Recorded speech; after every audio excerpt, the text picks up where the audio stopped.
ओम शांति। आज है 4 फरवरी 2026 की साकार मुरली से। बाबा कहते मीठे बच्चे। हाँ जी बाबा, संगम पर तुम्हें नई और निराली नॉलेज मिलती है। तुम जानते हो हम सब आत्माएं एक्टर्स हैं।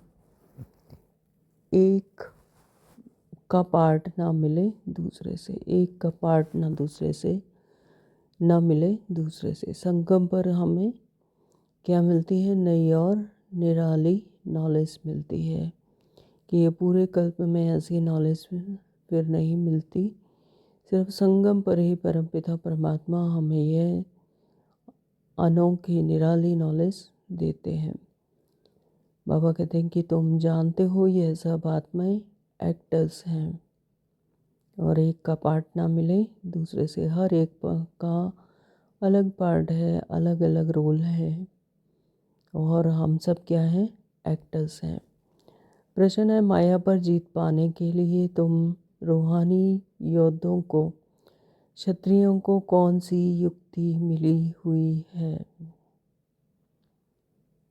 तो माया पर जीत पाने के लिए हम सब कौन है? रूहानी योद्धा है, क्षत्रिय है। तो कौन सी युक्ति मिली हुई है? उत्तर है, हे रूहानी क्षत्रिय, तुम सदा श्रीमत पर चलते रहो। तो यही समझाने दी है बाबा ने कि तुम श्रीमत पर चलते रहो। हे रूहानी योद्धाओं, हे क्षत्रिय, तुम सदा श्रीमत पर चलते रहो। आत्म अभिमानी बन बाप को याद करो। रोज सवेरे सवेरे उठ याद में रहने का अभ्यास डालो तो माया पर विजय प्राप्त कर लेंगे। उल्टे सुल्टे संकल्पों से बच जाएंगे। याद की मीठी युक्ति माया जीत बना देगी। गीत है, जिसका साथी है भगवान उसका क्या करेगा आंधी तूफान। इस तरह से ये गीत है, बहुत सुंदर। ओम शांति। ओम शांति बाबा। यह मनुष्यों के बनाए हुए गीत हैं। इनका अर्थ कोई कुछ भी नहीं जानते।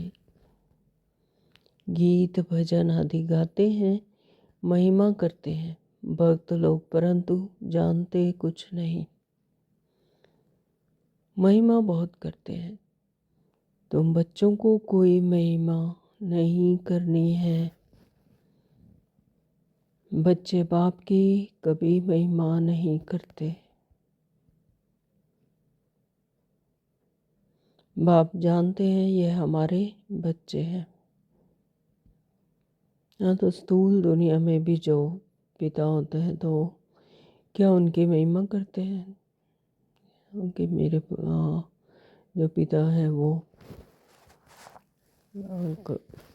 सर्वश्रेष्ठ है। वो है ना, मतलब जैसे भक्त लोग भगवान की महिमा करते आए हैं, इष्ट देवी देवताओं की महिमा करते हैं, तो स्थूल दुनिया में भी ऐसे कोई पिता की महिमा नहीं करते हैं। रिगार्ड होता है लेकिन ऐसे कोई महिमा नहीं करते। तो इसी तरह से बाबा कहते बच्चे बाप की कभी महिमा नहीं करते। बाप जानते हैं ये हमारे बच्चे हैं, बच्चे जानते हैं ये हमारा बाबा है ना। तो अभी यह बेहद की बात है।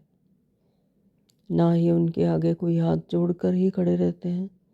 इष्ट देवी देवताओं के या भगवान के आगे ऐसा करते हैं, लेकिन पिता के आगे ऐसा नहीं करते। क्यों? क्योंकि समीपता का रिश्ता है ना, घनिष्ठता का रिश्ता है। तो फिर भी सब बेहद के बाप को याद करते हैं, अब तक भी याद करते रहते हैं।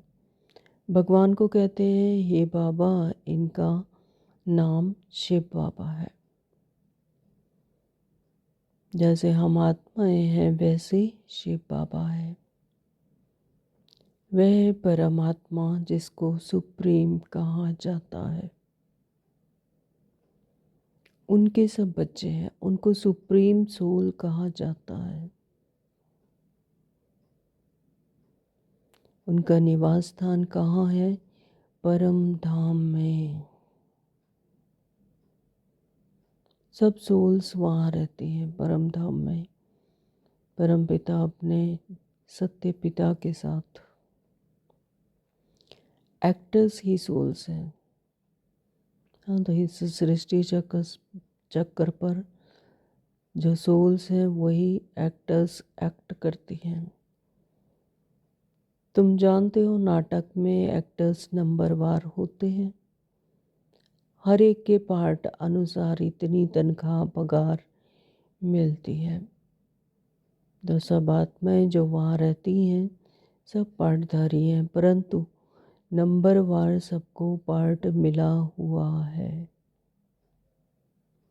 हाँ, तो जैसा जैसा आत्मा का पुरुषार्थ, आत्मा की स्थिति अवस्था, वैसा ही नंबरवार सबको पार्ट मिला हुआ है। रूहानी बाप बैठ समझाते हैं कि रूहों में कैसे अविनाशी पार्ट नूंदा हुआ है।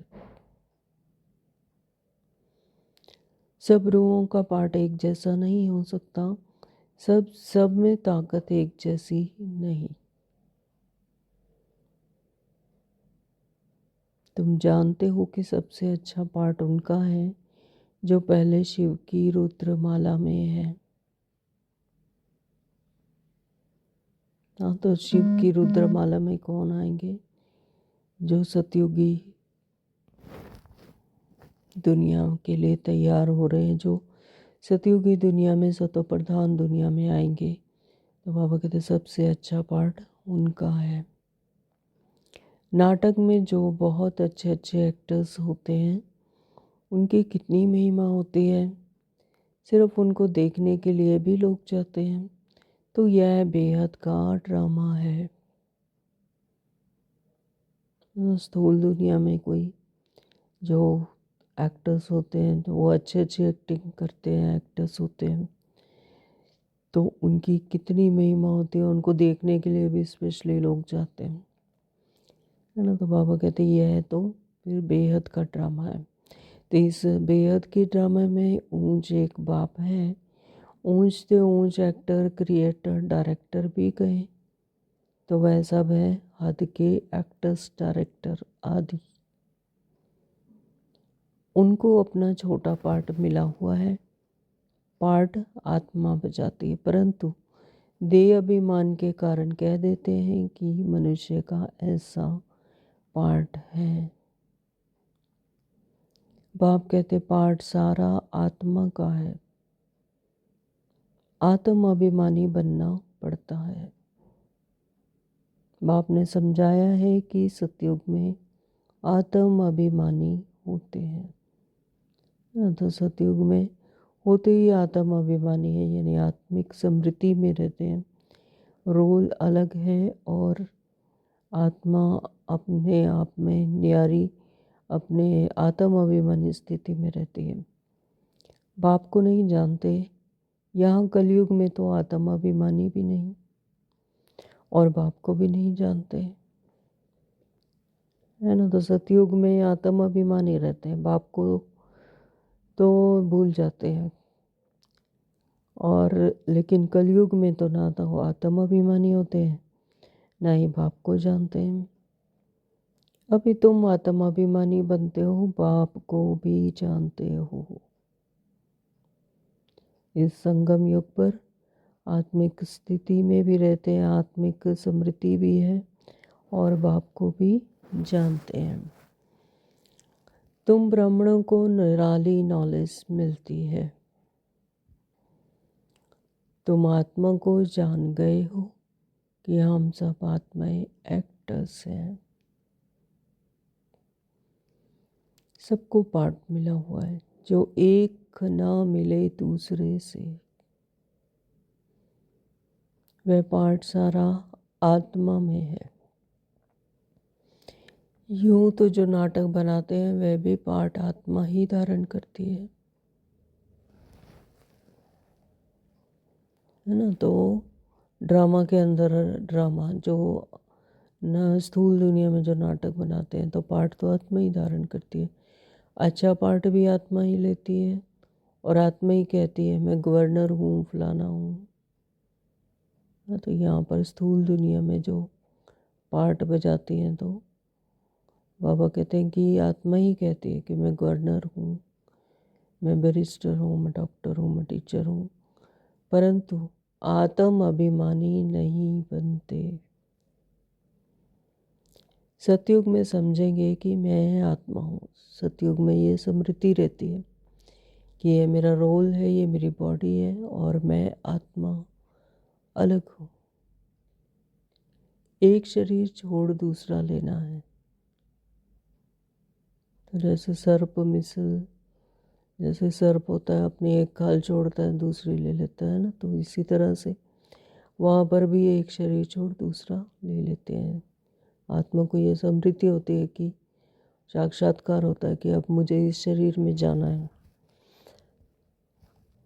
परमात्मा को वहाँ कोई जानते हैं? नहीं जानते हैं। परमात्मा को नहीं जानते हैं। इस समय तुम सब कुछ जानते हो। शूद्रों और देवताओं में तुम ब्राह्मण उत्तम हो।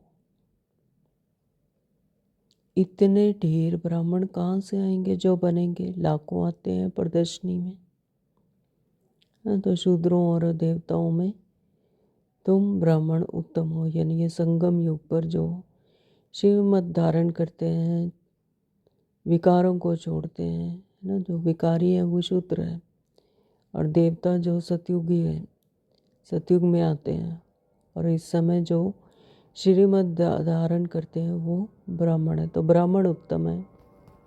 ब्राह्मण उत्तम इसलिए कहे जाते हैं क्योंकि उन्हें इस समय पूरे सृष्टि चक्र की, तीनों लोकों की, तीनों कालों की, है ना, चारों युगों की, पांचों युगों की, संगम युग की भी, और परमात्मा की, मतलब सारी समृद्धि होती है आत्मा की, अपने सत्य स्वरूप की, अपने सत्य घर की, सत्य पिता की। तो हर तरह की उसको अवेयरनेस होती है, इसलिए ब्राह्मण उत्तम है। तो इतने ढेर ब्राह्मण कहाँ से आएंगे जो बनेंगे? लाखों आते हैं प्रदर्शनी में। जिसने अच्छी तरह समझा, ज्ञान सुना, वह प्रजा बन गए। एक एक राजा की प्रजा बहुत होती है। तुम भी प्रजा बना रहे हो ना। तो प्रदर्शनी प्रोजेक्टर से कोई समझकर अच्छे भी बन जाएंगे, सीखेंगे, योग लगाएंगे, अभी वह निकलते जाएंगे। हाँ, तो प्रजा भी निकलेगी, फिर साहूकार, राजा, रानी, गरीब आदि सब निकलेंगे। जैसे जैसे जिसकी अवस्था होगी आत्मा की, तो उसी तरह से पद पोजीशन होगी। प्रिंस प्रिंसेस बहुत होते हैं, लेकिन सतयुग में चाहे कोई साहूकार है, चाहे राजा रानी, चाहे गरीब है, लेकिन हर कोई एक संतुष्ट होगा, शांत होगा, आनंदमयी होगा, है ना। तो ये भान भी नहीं होगा कि कोई राजा रानी है, कोई साहूकार है। प्रिंस प्रिंसेस बहुत होते हैं ना, तो राजा रानी को ये भान होगा कि मैं बड़ा हूँ, ना ही साहूकार या गरीब को ये भान होगा कि वो गरीब है। तो सतयुग से त्रेता तक प्रिंस प्रिंसेस बनने हैं। सतयुग और त्रेता 21 जन्म। तो सिर्फ 8 व 108 तो नहीं होंगे, लेकिन अभी सब बन रहे हैं। तुम सर्विस करते रहते हो, यह भी नथिंग न्यू। इसमें भी नया कुछ नहीं है, पिछले कल्प भी हुआ। हाँ, तो ये कल्प कल्प होता है, ये ड्रामा में नूंद है। तो तुमने कोई फंक्शन किया, यह भी बड़ी बात नहीं, अनेक बार किया है, फिर संगम पर यही धंधा करेंगे और क्या करेंगे? बाप आएंगे पतितों को पावन बनाने। इसको कहा जाता है वर्ल्ड की हिस्ट्री ज्योग्राफी। नंबर वन तो हर बात में होता ही है। तुम्हारे में जो अच्छा भाषण करते हैं वे सब कहेंगे कि इसने बहुत अच्छा भाषण किया। दूसरे का सुनेंगे तो कहेंगे यह पहले वाले अच्छा समझाते थे। तीसरे फिर उनके तीखे होंगे तो कहेंगे यह उनसे भी तीखे हैं। तो हर बात में पुरुषार्थ करना होता है कि हम उनसे ऊपर जाएं। होशियार जो होते हैं वे झट हाथ उठाएंगे भाषण करने के लिए। तुम सब पुरुषार्थी हो, आगे चल मेल ट्रेन बन जाएंगे। जैसे मम्मा स्पेशल मेल ट्रेन थी। बाबा को तो पता नहीं पड़ेगा क्योंकि दोनों इकट्ठे हैं। तुम समझ नहीं सकेंगे कि कौन क्या कहते हैं। तुम सदैव समझो कि शिव बाबा समझाते हैं। तो ज्ञान कौन समझाते हैं? शिव बाबा स्वयं परम पिता परमात्मा। बाप और दादा दोनों जानते हैं, परंतु वह अंतर्यामी है। बाहर से कहते हैं वह तो बहुत होशियार है। बाप भी महिमा सुन खुश होते हैं। लौकिक बाप का भी कोई बच्चा अच्छी तरह पढ़कर ऊंच पद पाता है तो बाप समझते हैं यह बच्चा अच्छा नाम निकालेगा। हाँ, तो बाप दादा जब बाबा कहते हैं कि दोनों इकट्ठे होते हैं तो फिर परंतु वह अंतर्यामी है, परम पिता परमात्मा। तो बाहर से कहते हैं यह तो बहुत होशियार है, क्योंकि उनके शरीर के द्वारा आधार लेकर शिव बाबा समझाते हैं तो कहते हैं यह तो बहुत होशियार है ब्रह्मा बाबा के बारे में। तो बाबा भी शिव बाबा भी महिमा सुनकर खुश होते हैं। बाबा कहते हैं जैसे लौकिक बाप अपने कोई बच्चे का अच्छी तरह पढ़कर उच्च पद पाता है तो बाप समझते हैं ये बहुत अच्छा नाम निकालेगा, यानी खुश होते हैं। तो इसी तरह से शिव बाबा भी खुश होते हैं। तो यह भी समझते हैं कि फलाना बच्चा इस रूहानी सर्विस में होशियार है। मुख्य तो भाषण है, किसको बाप का संदेश देना है, समझाना है। हाँ, तो करण करावनहार कौन है? परम पिता परमात्मा।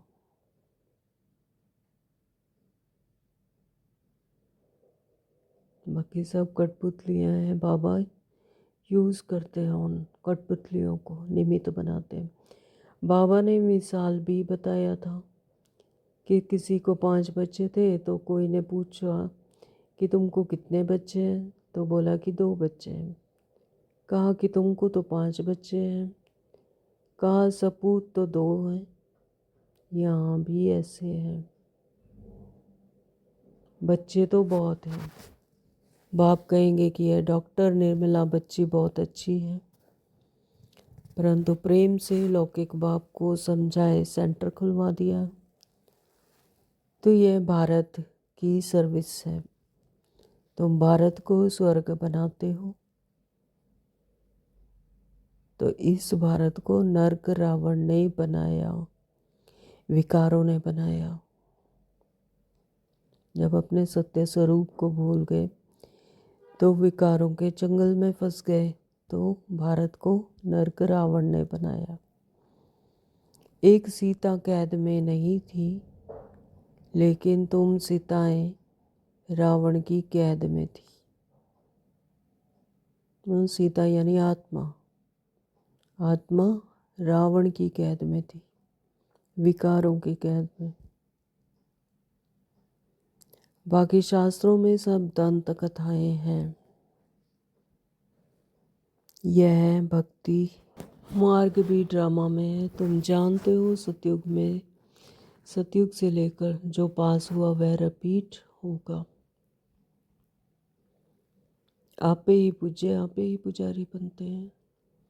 अनंत सतयुग में जो पूज्य बने, फिर जब अपने स्वरूप को भूल गए जन्म दर जन्म लेते लेते, तो द्वापर में फिर पुजारी बन गए। तो बाप कहते हैं मुझे आकर पुजारी से पूज्य बनाना है। पापा क्या कहते हैं कि मैं ही तुम्हें आकर फिर पुजारी से फिर पूजने लायक पूज्य बनाता हूँ।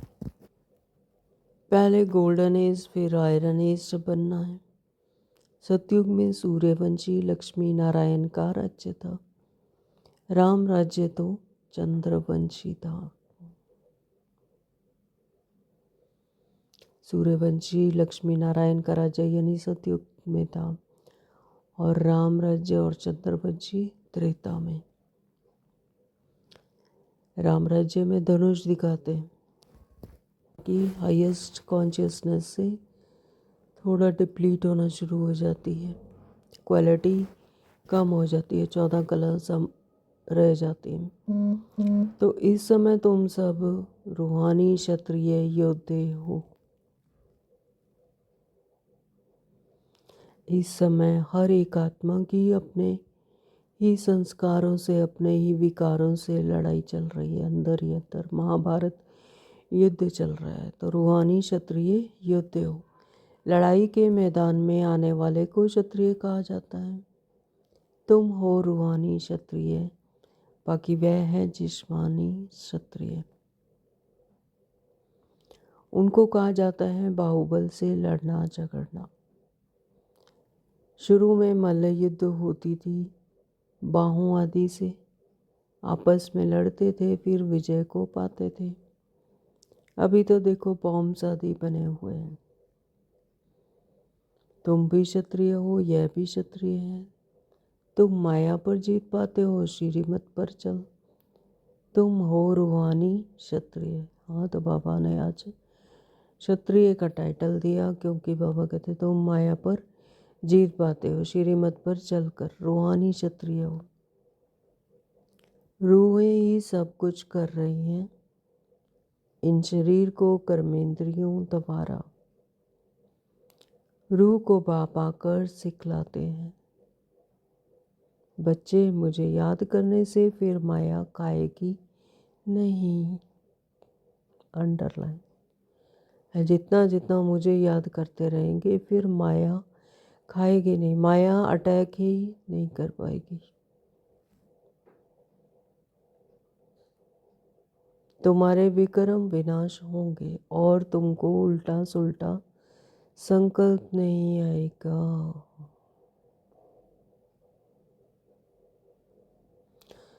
तो जो विकर्मों के वश होते हैं तब उल्टे सुल्टे संकल्प आते हैं, नेगेटिविटी चलती है, मन ही मन में संकल्प चलते हैं, नेगेटिविटी, जैसे अपने आप को ही कोड़े मारते हैं, अपने आप को ही सजा देते हैं। तो बाप को याद करने से खुशी भी रहेगी। तो जितना जितना याद में रहेंगे उतना खुशी रहेगी। इसलिए बाप समझाते हैं कि सवेरे उठकर अभ्यास करो। बाबा आप कितने मीठे हो। कौन कहती है? आत्मा कहती है बाबा आप कितने मीठे हो। आत्मा कहती है बाबा बाप ने पहचान दी है, मैं तुम्हारा बाप हूँ। हाँ, तो बाबा अक्षर भी कितना मीठा है, समीपता का रिश्ता। तो बाप ने पहचान दी है, मैं तुम्हारा बाप हूँ। तुमको सृष्टि के आदि मध्य अंत का नॉलेज सुनाने आया हूँ। यह मनुष्य सृष्टि का उल्टा झाड़ है। यह वैरायटी धर्मों की मनुष्य सृष्टि है। इसको कहा जाता है विराट लीला। बाप ने समझाया है इस मनुष्य झाड़ का मैं बीज रूप हूँ। मुझे याद करते हैं, कोई किस झाड़ का है, कोई किस झाड़ का है, फिर नंबरवार निकलते हैं। यह ड्रामा बना हुआ है। हाँ, तो मनुष्य झाड़ का बीज रूप कौन है? स्वयं परमपिता परमात्मा। तो बाबा कहते हैं मुझे याद करते हैं, कोई किस झाड़ का है तो कोई किस झाड़ का, फिर नंबरवार निकलते हैं। हाँ, तो ड्रामा अनुसार जिसका जैसा जैसा पार्ट है उस समय पर आत्माएं इस सृष्टि चक्कर पर अपना पार्ट निभाने के लिए आती हैं। तो यह ड्रामा बना हुआ है। कहावत है फलाने ने धर्म संस्थापक पैगंबर को भेजा, परंतु वहाँ से भेजते नहीं हैं। यह ड्रामानुसार रिपीट होता है। तो बाबा क्या कहते हैं कि वहाँ से भेजते नहीं है। कोई कहेगा नहीं कि हाँ जी अब आपका पार्ट है और जाओ, नहीं। ये ड्रामा अनुसार रिपीट होता है। अपने आप आत्मा को संकल्प आता है और सृष्टि चक्कर पर उतर आती है अपने समय अनुसार। तो यह एक ही है जो धर्म और राजधानी स्थापन कर रहे हैं। कौन? परमपिता परमात्मा। यह दुनिया में कोई भी नहीं जानते। अब यह संगम विनाश की ज्वाला प्रज्वलित होनी है। यह है शिव बाबा का ज्ञान यज्ञ। उन्होंने रुद्र नाम रख दिया है। प्रजापिता ब्रह्मा द्वारा तुम ब्राह्मण पैदा हुए हो। तो ये ब्रह्मा बाबा के मुख वंशावली है। ब्रह्मा बाबा ने ज्ञान सुनाकर हम ब्राह्मण बच्चों को पैदा किया, यानी बाबा कहते तुम ब्रह्मा द्वारा तुम ब्राह्मण पैदा हुए हो। तुम ऊंच ठहरे ना, पीछे और बिरादरियां निकलती हैं। वास्तव में तो सब ब्रह्मा के बच्चे हो। ब्रह्मा को कहा जाता है ग्रेट ग्रेट ग्रैंड फादर। सिजरा है, पहले पहले ब्रह्मा, ऊंच फिर सिजरा निकलता है। कहते हैं भगवान सृष्टि कैसे रचते हैं। रचना तो है। जब वह पतित होते हैं तब उनको बुलाते हैं। जब ये सारी सृष्टि तमो प्रधानता में आ जाती है, सारी आत्माएं तमो प्रधानता में हो जाती हैं और बन जाती हैं, है ना, विकारों में फंस जाती हैं, रावण राज्य में फंस चुकी होती हैं, फिर दुखी होती हैं और अशांत होती हैं, दर्द में होती हैं, तो फिर परमपिता परमात्मा को बुलाते हैं। बाबा कहते जब वह पतित होते हैं तब उनको बुलाते हैं। वही आकर फिर दुखी सृष्टि को सुखी बनाते हैं। कौन? परमपिता परमात्मा शिव। इसलिए बुलाते हैं बाबा दुखहर्ता सुखकर्ता आओ। नाम रखा है हरिद्वार। हरि का द्वार, हरिद्वार अर्थात हरि का द्वार। वहाँ गंगा बहती है। समझते हैं हम गंगा में स्नान करने से हरि के द्वार चले जाएंगे, परंतु हरि का द्वार है कहाँ ना। हरि का द्वार, हरि यानी परमात्मा, द्वार उसका हरि का द्वार, तो वह फिर श्री कृष्ण को कह देते हैं हरि का द्वार तो शिव बाबा है।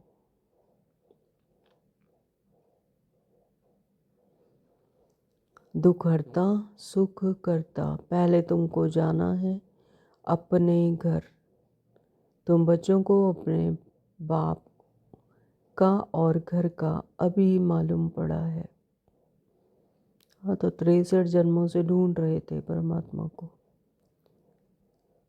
तो बाबा का और बच्चों को अपने बाप का और घर का अभी मालूम पड़ा है। बाप की गद्दी थोड़ी ऊंची है, फूल हैं ऊपर में यह, फिर युगल दाना उससे नीचे, फिर है वैजयंती माला सो विष्णु की माला। विष्णु के गले का हार, वही फिर विष्णु पुरी में राज्य करते हैं। तो जो विष्णु की माला में आते हैं, विष्णु के गले का हार, बाबा कहते फिर वही विष्णुपुरी में राज्य करते हैं, यानी सतयुग में। ब्राह्मणों की माला नहीं है क्योंकि घड़ी घड़ी टूट पड़ते हैं। हाँ, तो ब्राह्मणों की स्थिति कभी अच्छी होती है तो कभी गिर पड़ते हैं विकारोवश, फिर देहभान में आ जाते हैं। तो बाबा कहते घड़ी घड़ी टूट पड़ते हैं। बाप समझाते हैं नंबरवार तो है ना, आज ठीक है कल तूफान आ जाते हैं। ग्रहचारी आने से ठंडे हो जाते हैं। बाप कहते हैं कि मेरा बनंती आश्यवत सुनंती कथंती ध्यान में जावंती माला में पिरवंती फिर एकदम भगंती चंडाल बनंती। हाँ, तो बाबा कहते हैं, बाबा बच्चों की स्थिति बताते हैं कि मामा मेरा बनते हैं, आश्यवत सुनते हैं। हाँ, तो जो श्रीमत सुनाते भी हैं, कहते भी हैं, ध्यान में भी जाते हैं और माला में भी पिरोए जाते हैं, लेकिन फिर एकदम भगंती हो जाते हैं और चंडाल बन जाते हैं। फिर माला कैसे बने? तो बाप समझाते हैं ब्राह्मणों की माला नहीं बनती, स्थिति ऊपर नीचे होती रहती है।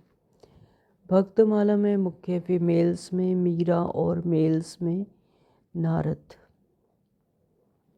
हाँ, तो मीरा को भक्त की माला में सर्वश्रेष्ठ कहा गया है और मेल्स में नारद को। तो संगम पर बाप ही आकर सबको मुक्ति और जीवन मुक्ति देते हैं। बच्चे समझते हैं कि हम ही स्वर्ग के मालिक थे, अभी नरक में है। बाप कहते हैं कि नरक को लात मारो और स्वर्ग की बादशाही लो।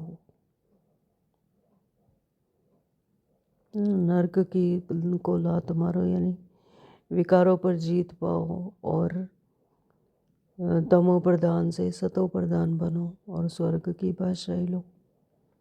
तो जो तुम्हारी रावण ने छीन ली है, हाँ, तो तुम्हारी बादशाही जो रावण ने छीन ली है, विकारों ने छीन ली है, देवबान ने छीन ली है। तो यह तो बाप ही आकर बताते हैं। वह इन सब शास्त्रों तीर्थों आदि को जानते हैं, बीज रूप है ना। हाँ, तो परमपिता परमात्मा क्या है? बीज रूप है, मनुष्य सृष्टि चक्र के बीज रूप है। ज्ञान का सागर, शांति का सागर है। तो यह कौन कहता है? यह आत्मा कहती है, क्योंकि आत्मा ही जानती है अपने सत्य पिता को। तो बाप समझाते हैं यह लक्ष्मी नारायण सतयुग के मालिक थे। उनके आगे क्या था? जरूर कलयुग का अंत होगा, तो संगम युग हुआ होगा, फिर अब स्वर्ग बनता है। बाप को स्वर्ग का रचयिता कहा जाता है, स्वर्ग स्थापन करने वाला। यह लक्ष्मी नारायण स्वर्ग के मालिक थे। इन्हों को वर्षा कहाँ से मिला? स्वर्ग के रचता बाप से।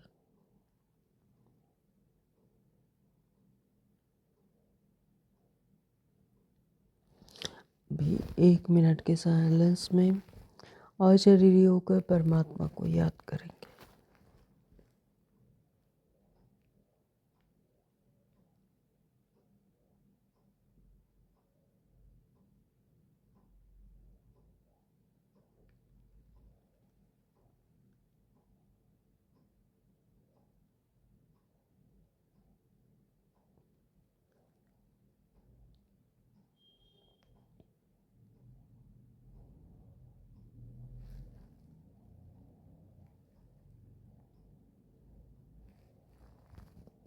ओम शांति।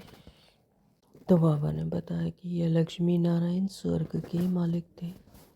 इन्हों को वर्षा कहाँ से मिला? स्वर्ग के रचता बाप से। बाप का ही यह वर्षा है। तुम कोई से भी पूछ सकते हो कि इन लक्ष्मी नारायण को सतयुग की राजधानी थी कैसे ली, कोई बता नहीं सकेंगे।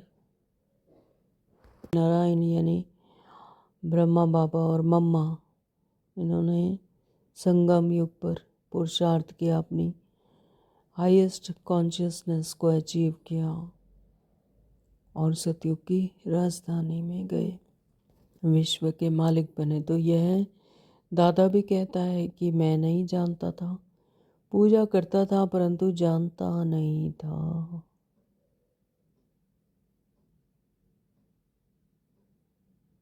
आपे ही पूज्य, आपे ही पुजारी। तो अपनी ही पूजा करते रहे। जैसे सतयुग में जो पाठ था उसी की ही पूजा करते रहे। तो बाबा कहते पूजा करता था परंतु जानता नहीं था। ब्रह्मा बाबा कहते अब आपने समझाया यह संगम पर राजयोग सीखते हैं। गीता में ही राजयोग का वर्णन है। सिवाय गीता के और कोई भी शास्त्र में राजयोग की बात नहीं है। हाँ, तो ये सच्ची सच्ची गीता है।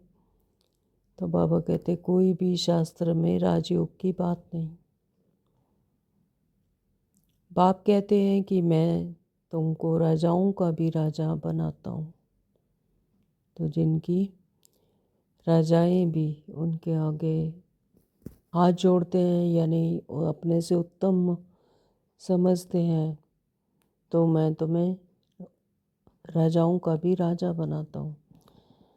तो भगवान ने आकर नर से नारायण बनने की नॉलेज दी है।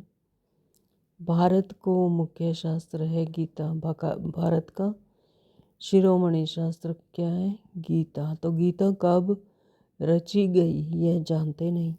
तो गीता की रचना अब संगम युग पर होती है। परमपिता परमात्मा जब आकर सच्ची सच्ची गीता हमें सुनाते हैं, तो बाप कहते हैं कल्प कल्प संगम पर आता हूँ। जिनको राज्य दिया था वो राज्य गवा कर फिर तमो प्रधान दुखी बन पड़े हैं। रावण का राज्य है, सारे भारत की ही कहानी है। भारत है ऑलराउंडर, और तो सब बाद में आते हैं। तो भारत जो देश है वही ऑलराउंडर है। सबसे पहले यहीं पर स्वर्ग की स्थापना होती है, सतयुगी दुनिया आती है, और तो सब बाद में आते हैं। तो बाप कहते हैं कि तुमको 84 जन्मों का राज बताता हूँ। 5000 वर्ष पहले तुम देवी देवता थे, तुम अपने जन्मों को नहीं जानते हो। हे भारतवासियों, बाप आते हैं अंत में। आदि में आए तो आदि अंत का नॉलेज कैसे सुनाए, है ना। अंत में आते हैं तब तो सतयुग की स्थापना होती है। सतयुग में जाकर थोड़ी स्थापना करेंगे, पहले ही करेंगे। तो बाबा कहते हैं मैं कलयुग के अंत में आता हूँ। आदि में आए तो आदि अंत की नॉलेज कैसे सुनाए, तो वहाँ पर तो आदि अंत की नॉलेज होती ही नहीं। कहाँ? सतयुग में। सतयुग में आदि अंत की नॉलेज नहीं होती है, संगम पर होती है ना। तो संगम पर इसीलिए संगम युग को डायमंड युग भी कहा जाता है, क्योंकि यहाँ पर आत्मा परमात्मा की भी नॉलेज होती है, आदि मध्य अंत की भी नॉलेज होती है, तीनों लोकों की, तीनों कालों की, है ना, चारों युगों की यहाँ पर नॉलेज होती है। लेकिन सतयुग में प्राय लोप हो जाती है, वहाँ पर यह नॉलेज नहीं रहती आत्मा को।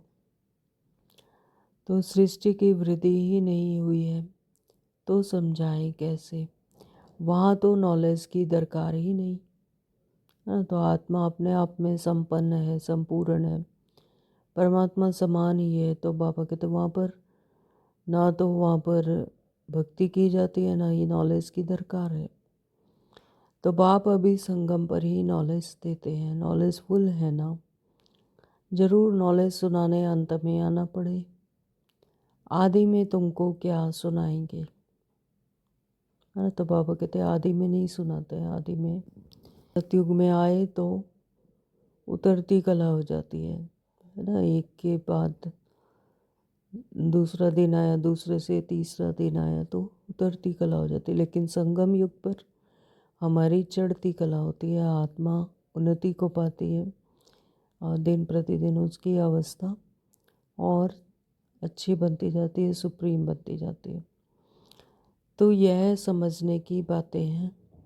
भगवानुवाच की मैं तुमको राजयोग सिखाता हूँ। भगवानुवाच, भगवान ने कहा कि मैं तुमको राजयोग सिखाता हूँ, राज्य करने का योग सिखाता हूँ। तो यह यूनिवर्सिटी है पांडव गवर्नमेंट की। अभी है संगम यादव, कौरव और पांडव। हाँ, तो संगम पर क्या है? यादव, कौरव और पांडव। उन्होंने बैठ सेनाएं दिखाई हैं। बाप समझाते हैं यादव कौरव विनाश काले विपरीत बुद्धि। एक दो को गाली देते रहते हैं, बाप से प्रीत नहीं है, कह देते हैं कुत्ते बिल्ली सब में परमात्मा है ना। यानी परमात्मा को सर्वव्यापी कह देते हैं। कुत्ते बिल्ली पत्थर ढिकर में सब में परमात्मा है, कण कण में परमात्मा है। बाकी पांडवों की प्रीत बुद्धि थी। पांडव जिन्होंने परमात्मा को जाना, परमात्मा का परिचय प्राप्त है, तो वो सब प्रीत बुद्धि है, तो यथार्थ रीति श्रीमत को धारण करते हैं। पांडवों का साथी स्वयं परमात्मा था। पांडव माना रूहानी पंडे है ना, तो रूहानी पंडे यानी पंडे कहा जाता है गाइड को, तो रूहानी पंडे। तो वह जिस्मानी पंडे, तुम हो रूहानी पंडे। रूहानी गाइड करते हैं, रूहों को गाइड करते हैं। तुम हो रूहानी पंडे। अच्छा, मीठे मीठे सिकलदे बच्चों प्रति माता पिता बाप दादा का याद प्यार और गुड मॉर्निंग। रूहानी बाप की रूहानी बच्चों को नमस्ते। हम रूहानी बच्चों की रूहानी माता पिता बाप दादा को याद प्यार गुड मॉर्निंग, नमस्ते जी, नमस्ते जी। शुक्रिया मेरे मीठे बाबा, आपका बहुत बहुत दिल से शुक्रिया। धारणा के लिए मुख्तसर में नंबर 1 बाबा ने कहा, आत्म अभिमानी बन। इस बेहद नाटक में हीरो पार्ट बजाना है ना। आत्म अभिमानी बन यानी आत्मिक समृद्धि में रह। इस बेहद के नाटक में हीरो पार्ट बजाना है। हर एक एक्टर का पार्ट अपना अपना है, इसलिए किसी के पार्ट से रीस नहीं करनी है ना। हर एक का पार्ट अलग है, हर किसी को अपना रोल मिला हुआ है, तो एक दूसरे की रीस नहीं करनी है। रीस नहीं करनी है। नंबर 2 बाबा ने कहा, सवेरे सवेरे उठकर अपने आप से बातें करनी है, अभ्यास करना है। मैं इन शरीर की कर्मेंद्रियों से अलग हूँ। हाँ, तो सुबह सुबह बाबा कहते सवेरे सवेरे उठकर जब बाकी आत्माओं के माइंड सो रहे होते हैं, है ना, दुनियावी बातों से उपराम होते हैं, तो अभ्यास करना है कि मैं इन शरीर की कर्मेंद्रियों से अलग हूँ। बाबा आप कितने मीठे हो। बाबा से बातें करनी। आप हमें सृष्टि के आदि मध्य अंत का ज्ञान देते हो। हाँ, तो बाबा से रूह ज्ञान करनी है। वरदान दिया है बाबा ने कि बाप के संस्कारों को अपना निजी संस्कार बनाने वाले व्यर्थ व पुराने संस्कारों से मुक्त भव। तो क्या कहा बाबा ने, बाप के संस्कारों को अपना निजी संस्कार बनाने वाले, जैसे बाप के संस्कार वैसे ही मुझ आत्मा के संस्कार बनाने वाले व्यर्थ व पुराने संस्कारों से मुक्त भव। तो बाबा के संस्कारों को अपनाते हुए व्यर्थ और पुराने संस्कारों से मुक्ति पाते हुए बाबा कहते मुक्त भव। तो कोई भी व्यर्थ संकल्प व पुराने संस्कार देह अभिमान के संबंध से हैं, है ना। व्यर्थ संकल्प कहाँ से आते हैं? देह भान से, देह अभिमान से। मैं डॉक्टर हूँ, इंजीनियर हूँ, मैं गवर्नर हूँ, बाबा ने आज कहा मुरली में। हाँ, तो पुराने संस्कार देह अभिमान के संबंध में से हैं, अभिमान से है। तो आत्मिक स्वरूप के संस्कार बाप समान होंगे। जैसे ही आत्मा में टिकते हैं, अपने आत्मिक स्वरूप में आते हैं, समृद्धि आती है, तो बाप के संस्कार मुझ आत्मा के संस्कार बेहद के। तो जैसे बाप सदा विश्व कल्याणकारी, परोपकारी, रहम दिल वरदाता है, ऐसे स्वयं के संस्कार नेचुरल बन जाएं। जैसे बाप सदा विश्व कल्याणकारी है, परोपकारी, रहम दिल है, हाँ, वरदाता है, रोज वरदान देते हैं, तो ऐसे स्वयं के संस्कार नेचुरल बन जाए। नेचर ही बन जाए। तो संस्कार बनना अर्थात संकल्प, बोल और कर्म स्वतः उसी प्रमाण चलना। जैसा नेचर होता है तो संस्कार भी क्या होते हैं, नेचुरल चलते हैं। बाबा कहते हैं कि संस्कार बनना अर्थात संकल्प, बोल और कर्म स्वतः उसी प्रमाण चलना। तो जीवन में संस्कार एक चाबी है जिससे स्वतः चलते रहते हैं, फिर मेहनत करने की ज़रूरत नहीं रहती है ना। तो जब संस्कार बन जाते हैं, जब एक ही अभ्यास बार बार बार बार रिपीट होता है तो फिर क्या बन जाता है, संस्कार बन जाता है।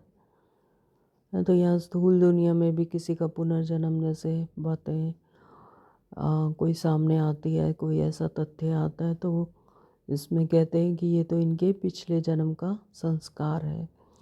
तो संस्कार क्या है कि उस आत्मा ने उस अभ्यास को बार बार बार रिपीट किया तो उसका संस्कार बन जाता है ना। तो जैसे किसी का सुबह जल्दी उठने का संस्कार है, किसी का एकदम एक्यूरेट टाइम पर काम करने का संस्कार है, तो इसी तरह से बहुत तरह के संस्कार हैं। रहम दिल, परोपकारी, तो ये भी संस्कार है। तो बाबा कहते हैं कि संस्कार एक चाबी है जिसे स्वतः चलते रहते हैं, वो फिर उसे एफर्ट्स नहीं करने पड़ते, वो ऑटोमेटिकली अपने संस्कार अनुसार स्वतः ही होता रहता है। तो फिर मेहनत करने की ज़रूरत नहीं रहती, वो ऑटोमेटिकली होता है। स्लोगन दिया बाबा ने, आत्मिक स्थिति में स्थित रह अपने रथ, यानी शरीर द्वारा कार्य कराने वाले ही सच्चे पुरुषार्थी हैं। हाँ, तो जितना जितना आत्मिक स्मृति में रहते हैं तो अपने रथ यानी शरीर द्वारा कार्य कराने वाले ही सच्चे पुरुषार्थी हैं। आत्मिक स्मृति में रहने से हमेशा यह स्मृति रहे कि मैं आत्मा हूँ और मैं अपने कर्मेंद्रियों द्वारा, अपने इस रथ द्वारा, शरीर द्वारा कार्य कराने वाले हैं। तो बाबा कहते वही सच्चे पुरुषार्थी हैं। अपने आत्मिक भाव को ना भूलें। ओम शांति। आज के अव्यक्त इशारे हैं, एकता और विश्वास की विशेषता द्वारा सफलता संपन्न बनो। जैसे बाप ने आप सबको कोने कोने से ढूंढ कर निकाल लिया, अनेक वृक्षों की डालियां अब एक ही चंदन का वृक्ष हो गया। तो बाबा ने हम बच्चों को कोने कोने से ढूंढ कर निकाला है, उंगली पकड़ पकड़ कर लेकर आए बाबा। अनेक वृक्षों के डालियां अब एक ही चंदन का वृक्ष हो गया। लोग कहते हैं 2-4 माताएं भी एक साथ इकट्ठी नहीं रह सकती, और आप माताएं सारे विश्व में एकता स्थापन करने के निमित्त हो। स्थूल दुनिया में क्या कहते हैं कि माताएं एक साथ नहीं इकट्ठी रह सकती, लेकिन बाबा कहते हैं यहाँ पर यज्ञ में माताएं सारे विश्व में एकता स्थापन करने के निमित्त हैं, और यही आपकी आपसी एकता और बाप की प्रत्यक्षता करेगी। तो इसी एकता से बाप की प्रत्यक्षता होगी। Om Shanti. Thank you Baba.